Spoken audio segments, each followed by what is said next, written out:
യെശയ്യാ പ്രവാചകന്റെ പുസ്തകം അധ്യായം 53.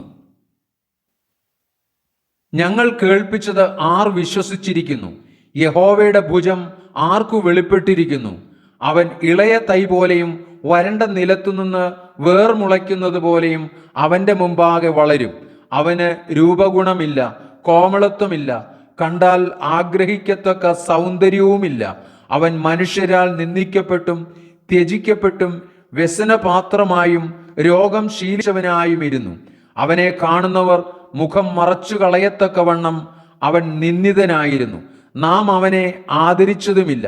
സാക്ഷാൽ നമ്മുടെ രോഗങ്ങളെ അവൻ വഹിച്ചു, നമ്മുടെ വേദനകളെ അവൻ ചുമന്നു. നാമോ ദൈവം അവനെ ശിക്ഷിച്ചും അടിച്ചും ദണ്ഡിപ്പിച്ചും ഇരിക്കുന്നു എന്ന് വിചാരിച്ചു. എന്നാൽ അവൻ നമ്മുടെ അതിക്രമങ്ങൾ നിമിത്തം മുറിവേറ്റും നമ്മുടെ അകൃത്യങ്ങൾ നിമിത്തം തകർന്നുമിരിക്കുന്നു. നമ്മുടെ സമാധാനത്തിനായുള്ള ശിക്ഷ അവന്റെ മേലായി, അവന്റെ അടിപ്പിണരുകളാൽ നമുക്ക് സൗഖ്യം വന്നുമിരിക്കുന്നു. നാം എല്ലാവരും ആടുകളെ പോലെ തെറ്റിപ്പോയിരുന്നു. നാം ഓരോരുത്തരും താന്താന്റെ വഴിക്ക് തിരിഞ്ഞിരുന്നു. എന്നാൽ യഹോവ നമ്മുടെ എല്ലാവരുടെയും അകൃത്യം അവന്റെ മേൽ ചുമത്തി. തന്നെത്താൻ താഴ്ത്തി വായ തുറക്കാതിരുന്നിട്ടും അവൻ പീഡിപ്പിക്കപ്പെട്ടു. കൊല്ലുവാൻ കൊണ്ടുപോകുന്ന കുഞ്ഞാടിനെ പോലെയും രോമം കത്തിരിക്കുന്നവരുടെ മുൻപാകെ മിണ്ടാതെയിരിക്കുന്ന ആടിനെ പോലെയും അവൻ വായ തുറക്കാതിരുന്നു. അവൻ പീഡനത്താലും ശിക്ഷാവിധിയാലും എടുക്കപ്പെട്ടു. ജീവനുള്ളവരുടെ ദേശത്തു നിന്ന് അവൻ ഛേദിക്കപ്പെട്ടു എന്നും എൻ്റെ ജനത്തിന്റെ അതിക്രമ നിമിത്തം അവന് ദണ്ഡനം വന്നു എന്നും അവന്റെ തലമുറയിൽ ആർ വിചാരിച്ചു?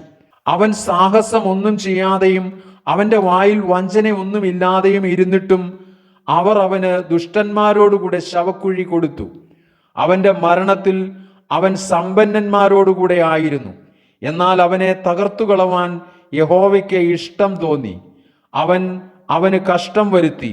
അവന്റെ പ്രാണൻ ഒരു അകൃത്യയാഗമായി തീർന്നിട്ട് അവൻ സന്തതിയെ കാണുകയും ദീർഘായുസ് പ്രാപിക്കുകയും യഹോവയുടെ ഇഷ്ടം അവന്റെ കൈയാൽ സാധിക്കുകയും ചെയ്യും.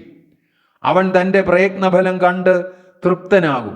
നീതിമാനായ എൻ്റെ ദാസൻ തൻ്റെ പരിജ്ഞാനം കൊണ്ട് പലരെയും നീതീകരിക്കും. അവരുടെ അകൃത്യങ്ങളെ അവൻ വഹിക്കും. അതുകൊണ്ട് ഞാൻ അവന് മഹാത്മാരോടുകൂടെ ഓഹരി കൊടുക്കും, ബലവാന്മാരോടുകൂടെ അവൻ കൊള്ള പങ്കിടും. അവൻ തൻ്റെ പ്രാണനെ മരണത്തിന് ഒഴുക്കിക്കളയുകയും അനേകരുടെ പാപം വഹിച്ചും അതിക്രമക്കാർക്ക് വേണ്ടി ഇടനിന്നും കൊണ്ട് അതിക്രമക്കാരോടുകൂടെ എണ്ണപ്പെടുകയും ചെയ്യുകയാൽ തന്നെ.